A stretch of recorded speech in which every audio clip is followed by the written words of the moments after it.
In this video, I will document my experience in voting in the Namibian election of 2024. I have been a resident of Walvis Bay since before Walvis Bay became a part of Namibia.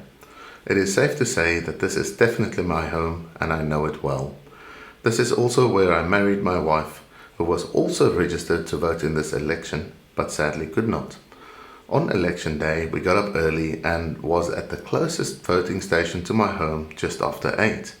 Seeing the very long queues, we decided to have a look around and see if there were any voting stations with less of a queue. After a short drive through town, we could see that there were extremely long queues all over town. So my wife and I decided to drive up to Namibian to see if the mobile voting station there had a shorter queue. We were disappointed to see that the queue there was also very long. While talking to the people in the queue, they told us it was moving at a pace of about 10 people per hour, and with close to 100 people already in the queue, we knew that the voting station would close before we had a chance to vote. So we headed back home and I joined the very long queue at the closest voting station to my home. It was 3 o'clock in the afternoon when I joined the queue with my chair in hand. This is a picture of the queue when I joined. As you can see, people were shielding themselves as best they could from the sun. In a similar situation to Namibian, about 10 people were being processed in an hour. With senior citizens being allowed to skip the queue did not move very fast. Here is a collage of photos I took on the hour, every hour, until it was my turn to vote. I put the time of the day on each of the photos so you can see the progression of time. While this little slideshow is playing, let me tell you about my observations. It is safe to assume that if you took the time to register to vote, that you were interested in voting in this election. Even the registration process was cumbersome and turned away a few people who would have otherwise have voted. Registration was also some time before the election and only for a relatively short period of time. So if you decided to vote after registrations have closed, you simply could not. There is also the confusion of registrations for previous elections being invalid, which not everyone was aware of. All the time I was in the queue, people would arrive to vote and then simply turn around and go somewhere else because they could not afford to spend such a large part of their day in the queue. These people clearly wanted to vote, but could not. I also noticed people being in the queue for many hours and then giving up. These people clearly wanted to vote really badly, but could not bear the cost. The queue was moving faster through people leaving without voting as with people actually having cast their vote.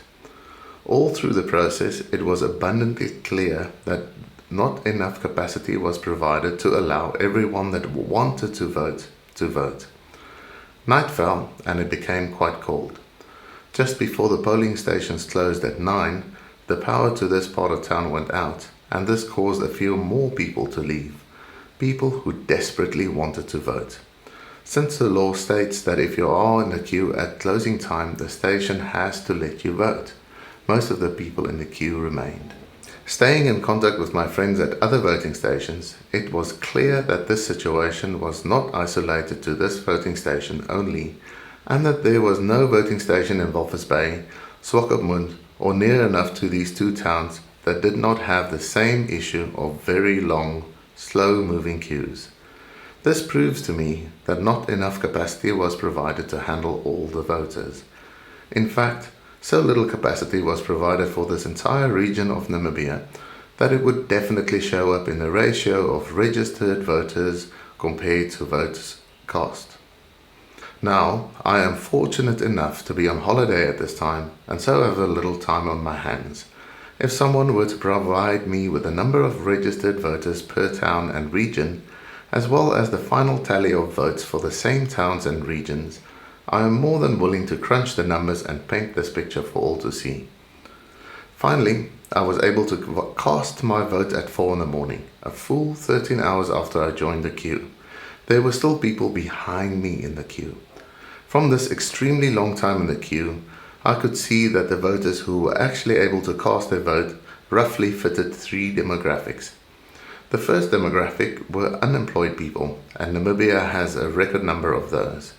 Then there were seniors who were allowed to vote first. The last demographic that stood out to me was the people who really wanted to vote and had enough of a support system to enable them to just spend all this time in the queue. Notably absent were the single parents and the people who had to work the next day. If the information on how the various identified demographics would typically vote in this region, this would also show a systematic suppression of the specific demographics with this tactic. Now, two situations are possible here. The first is that this is just plain old incompetence and simply not enough resources were allocated to allow everyone to vote, and how that affected the election was pure accident. The other situation is that this was a carefully engineered plan to suppress votes of specific regions and demographics to influence the outcome of this election. Either way, this election was neither free nor fair, and if someone were to provide me with the raw data, I am confident to prove that statistically a single party was favored in this election. It's fairly easy to contact me, just reply to this video.